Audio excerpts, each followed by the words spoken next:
Another brilliant win, the lap one at the end and everything, but do you owe a lot to Dean Henderson as he was sort of the... No, he's made a couple of saves, you know, so everybody talks about it. He's not had a great deal to do first half, he's had a couple to do second half, and he's made some important saves. But you know, look at the Norwich goalkeeper, he makes saves week in, week out, and some really important ones, and the best ones do. And Dean, in my opinion, is one of the best. Really sharp as well. Yeah, it was said first 5 or 10 minutes that they had a chance from a set play. I think Gracie outside of the post, Pookie just got above George and bounced, and then I thought we'd started to take control first half. Bit disappointed that we didn't increase our lead, but it's a great ball from John and a fabulous finish from Billy, and obviously one that he really enjoyed. Their shape, nothing to lose. And rightly so. They're a brave side. We know a lot about them from last year in the Championship, how open and how much they go for it, and it's difficult, especially when you play a diamond. We've played a diamond before, and it's a risk and reward. We were a bit disappointed from our point of view that we took a step backwards. The back three, when we did step into them, it was better, and when we turned the ball over, we needed to get it out of the middle because of the amount of numbers. But full credit to them, the game, they're honest, they're you know, a lot of respect for Dan. But when questions were asked of us in our box, we answered them, and obviously the one great bit of quality from Lunny to Bill has decided the game. Chris, 2 points off Chelsea and 4. You're right in the mix for the Champions League. Yeah, well, the stats are there, the league table's there, we can't hide away and shy away from it. We've got 10 games to go, we've got some fabulous games left at home. I thought the connection this afternoon between the supporters and the players was immense. I know Norwich had a brilliant result, which I said before to Dan, on Wednesday night. We had a day extra, but you know, obviously we went to 120 and they did, and they had a great result against Leicester, and this was a dangerous, difficult game, especially with a team that really has been wrote off by a lot of people. Pretty much the same as we were wrote off at the start of the season. They've got, you know, still something to fight for. Beat Leicester last week, went to Tottenham midweek and won, so a dangerous game. But we keep rolling forward. And obviously onto our next huge game next week at Newcastle. Chris, there seems to be so many positives today. Lundstrom's another one. It was great reaction. I think not been in the team for the last few weeks.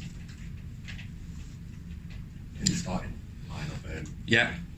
Lundstrom today. Yeah, good. Yeah, great reaction. Yeah, there's just nothing expected. I think he needed to come out of the team. You know, I think if you analyse his performances, and we have to always. And then we had an opportunity to try signing Xander, and he's come in and played his part in three out of 4 wins. Xander played a different position on Tuesday in the middle of the park. John played, covered an enormous amount of distance, and we've got good players. So players shouldn't be scared or shy of competition and challenges. And John hasn't. He come onto the pitch at Palace. He was excellent. He came onto the pitch at Bournemouth and scored. And I'm just not surprised. I think it just epitomises the group and the culture of what we're trying to create. You know, it's disappointing when you're not playing, and the skipper's had it just as much as anybody. But the way he's been in the changing room with the players when he's not played, and he comes back and plays as he is, I think that's a fantastic example of how you should be as a professional footballer. Take the disappointments on the chin, enjoy the good times when they're happening, be humble, and when that opportunity, which was always going to happen, to step back in, to play well and take it. There's no downside for me, absolutely no downside for spitting your dummy out and you know, having the arse-ache. Absolutely no downside at all, and that's what we've always tried to create here. Chris, how's Ender? Yeah, just tight. So precaution again. He's cleared. He you know, we didn't risk Tuesday. He's been out on the grass since Monday, Tuesday. He just felt it tightening up. The Desso pitch at Bramall Lane has been brilliant, but it is quite firm, and maybe he just felt a little bit of tightness in that area. So we'll see. We'll see how he is, and assess it over the next 48 hours. Are you worried in terms of is it a bad calf strain, or is it just one of them? No, it's precautionary. No, he's not pulled anything. No, he's not. He's not. Coming out and going. He's out to, 2 to 4 weeks or whatever language the physios talk about, grade 1, 2 or 3 or whatever.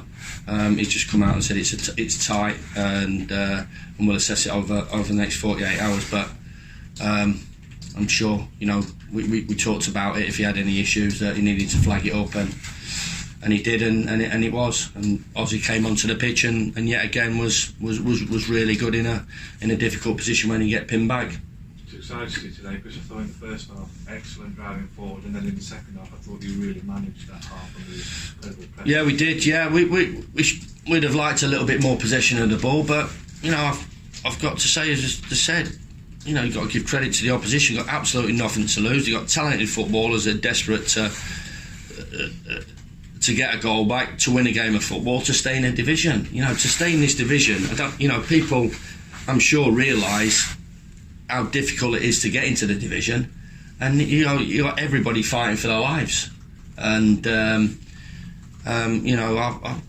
you saw that out there this afternoon from Norwich. They're desperate to gain points, and 10 games left or whatever, 9 games, if they've got 9 games left, then it's been early part of the week really good. Played Leicester, won, went to Tottenham, quarter-final of the FA Cup, and come up to us, and we've managed to win a tight game. But they were always going to be a dangerous opposition, and as it was never going to be a canter from our point of view, especially with the schedule that both of us had in the week. Chris, I know you've spoken about this previously, but what is the latest situation with prospect of keeping Dean for the next season? No, he's Manchester United's player. His loan runs out at the end of the season, so I think what we've all said, and I should imagine Dean will be the biggest voice in it. He loves playing football, so I'm sure that if you speak to Dean, he wants to be Manchester United's number one. He's never shied away from that. But he's developing nicely. He's had a fantastic season. He's got a big 10 games to play, and hopefully a couple of cup games. And I think we'll all be very, very surprised if he's not named in the upcoming England squad. And I'm sure he will. And I'm sure he'll get an opportunity in one of the 2 games as well. So he's got everything to play for. He's at a club that thinks a lot about him. He's at he's signed permanently at an unbelievably huge historic club. So we just keep going along with where we're at.